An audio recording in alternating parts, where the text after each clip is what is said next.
And please drink coffee since that would have helped. You don't have to tell me twice. Alright, so I'm going to start. Hello, my name is Forrest Scott Chesso, and I've always been interested in the relationship between natural and human systems and how they change over time and across space. Currently, my research focuses on modeling human-environment interaction in the context of natural hazard impacts using geostatistical risk analysis methods and data science techniques to explore the spatial temporal distribution of vulnerability. My research interests have evolved significantly over time in space, and I'd like to tell you all a little bit about how I came to be standing before you. I was first introduced to GIS while working as an intern at Wright-Patt Air Force Base, the environmental department, to implement a water pollution hazard mitigation plan. This was my first experience with applied risk management and hazard assessment, and furthered my interest in researching questions like this. This propelled my interest in local level mitigation and adaptation efforts and ultimately led me to organize a 2,300-mile survey expedition down the Mississippi to investigate the impact of flooding via canoe and point counts and environmental degradation on river communities, while also collecting water pollution chemistry data to model which tributaries were sources of agricultural runoff contamination at a finer spatial scale. My interest in natural hazards, however, was solidified in Iceland, where in 2014, over the course of 3 days while I was working there, a volcano erupted, Vardarbunga, and then 3 days later, the first hurricane in 75 years to hit Iceland dead-on struck, and my tent was not sufficient refuge. It was really fascinating to see how how people of Iceland responded to these back-to-back very different hazards. And of course, now we know that anthropogenic climate change is predicted to increase the severity and frequency of weather-related natural hazards, and having learned this, I've dedicated myself to investigating how we can sort of help address that problem. So at Utah State University, I was working in a very interdisciplinary environment, and I came to understand that impacts are largely determined by vulnerability factors associated with the built environment and human factors.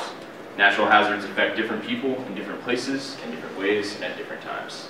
And there's no such thing as really a natural disaster. It's largely due to human conditions and placement, except of course impact events, which are super badass. So this led to another tectonic shift in my research focus. And I started to be interested in how we can get reliable information at a local level. So working in Dr. Peter Howe's Human Environment Spatial Analysis Lab in conjunction with the Yale Project on Climate Change Communication, I had some interesting opportunities to collaborate and explore avenues towards downscaling vulnerability information. And this, from investigating the cultural impacts of subtropical glacial retreat in the Andes to mapping extreme heat risk across the United States,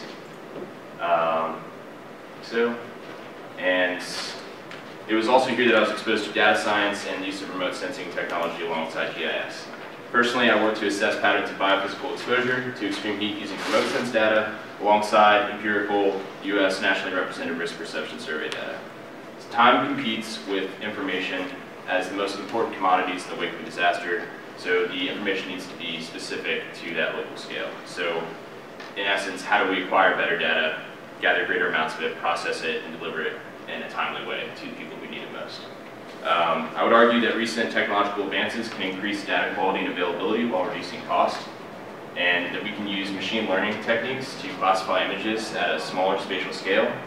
But the aspect of this that I think is most interesting is that data science is making our lives easier. It tells us what to watch on Netflix, tells us what to listen to on Spotify, but I would argue that it should also be making us better. We can use these same classification techniques, but we have to downscale the information. Right now, what we're missing is observations on this level here.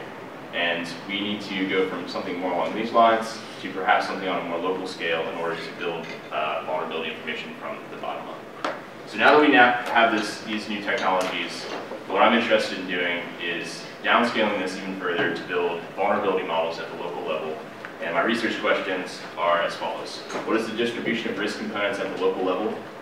How might the collection of large data sets containing measurements of these components of risk be leveraged alongside technological advances to improve risk assessment?